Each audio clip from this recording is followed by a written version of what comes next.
In ancient times, the land lay covered in forests, where from ages long past dwelt the spirits of the gods. And I dream of the day when I will finally crunch that gun woman's head in my jaws. And I'm not afraid of you! I should kill you for saving her! These will kill forest monsters and pierce the thickest samurai armor. These days, there are angry ghosts all around us, dead from wars, sickness, starvation, and nobody cares. So you say you're under a curse? Well, so what? So's the whole damn world.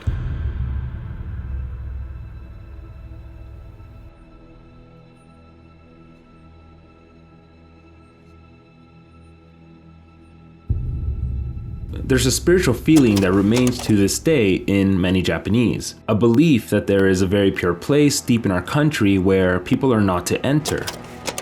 In that place, clear water flows and nourishes deep forests. I share this feeling. Miyazaki responds when asked about animism, that is, the attribution of a soul to plants, inanimate objects, and natural phenomena. It's a relatable idea and one we've been fed time and time again.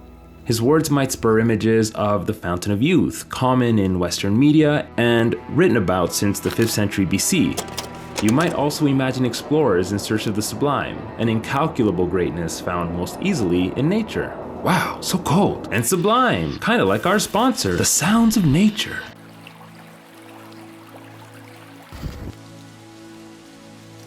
Ooh, wow, so nice. You too can experience these sounds by subscribing to our channel, Alpaca Thunder Productions. It's only natural.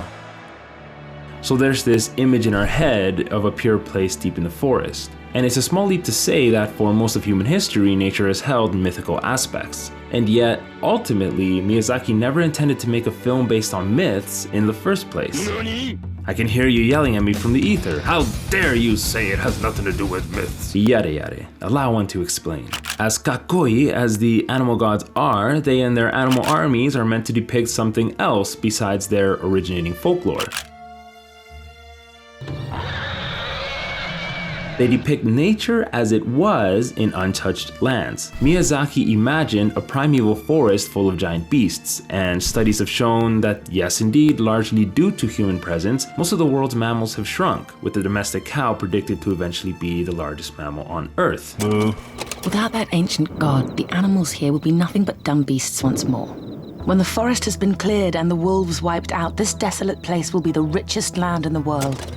It was this aspect that Miyazaki really wanted to focus on, at least as far as nature is concerned. Not the relationship between humans and nature specifically, but a record of what humans have already done to nature, via a destruction of its inconvenient aspects and a preservation of its convenient ones. So giant animal gods and smart animals, not so convenient. So in the end, when the forest regenerates, this isn't exactly a moment to celebrate. Yes, the forest will come back, but the primeval forest, the one with the giant beasts and overgrown vines, that will never return.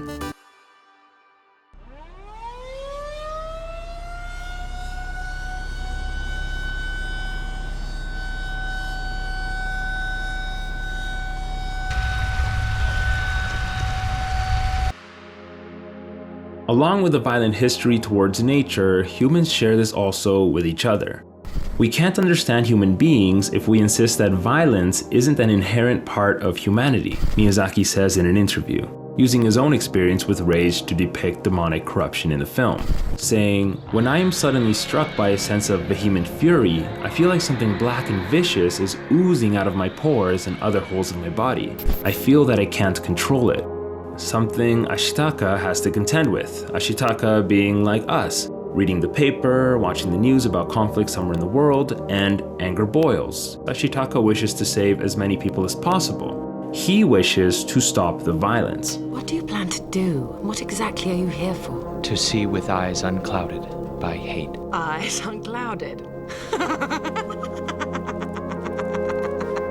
And San, well, she also represents a piece of us. She represents our own doubts that we have on other humans. San doubts that we can stop the violence. With Princess Mononoke, Miyazaki made a film centered greatly around our false victories with nature, as well as our instinct towards mutual destruction. He made it as an answer or spiritual successor to a previous film of his. The film I'm referring to is obviously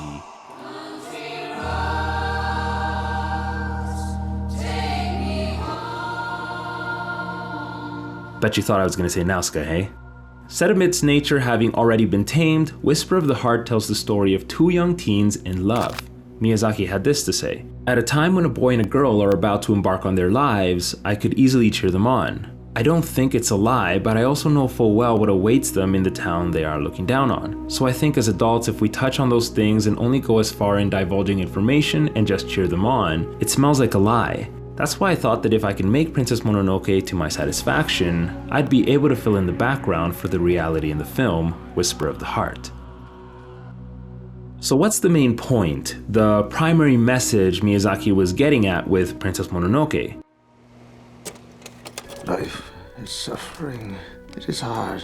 The world is cursed, but still, you find reasons to keep living.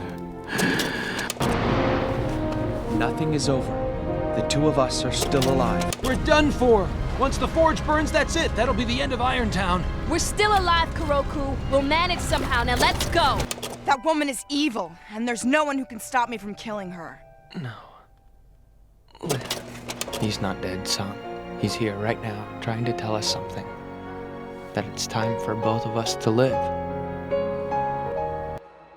In Princess Mononoke, Miyazaki rolls back the curtain of what awaits the youth, displaying brutal violence, not just from humans, but nature as well. And not violence for the sake of violence, mind you, but violence nonetheless. He wanted us to understand that even with this big mess that we've inherited, tamed nature, climate weirding, the pandemic, wars, we still have to live. That's it. Just live. That was kind of the motto of the whole movie. I probably could have just made a 10-second video for that bombshell, but then you might have not believed me. If you liked the video, consider subscribing. If you want to check out Turning Point for yourself, the link is in the description. And with that, take care, guys.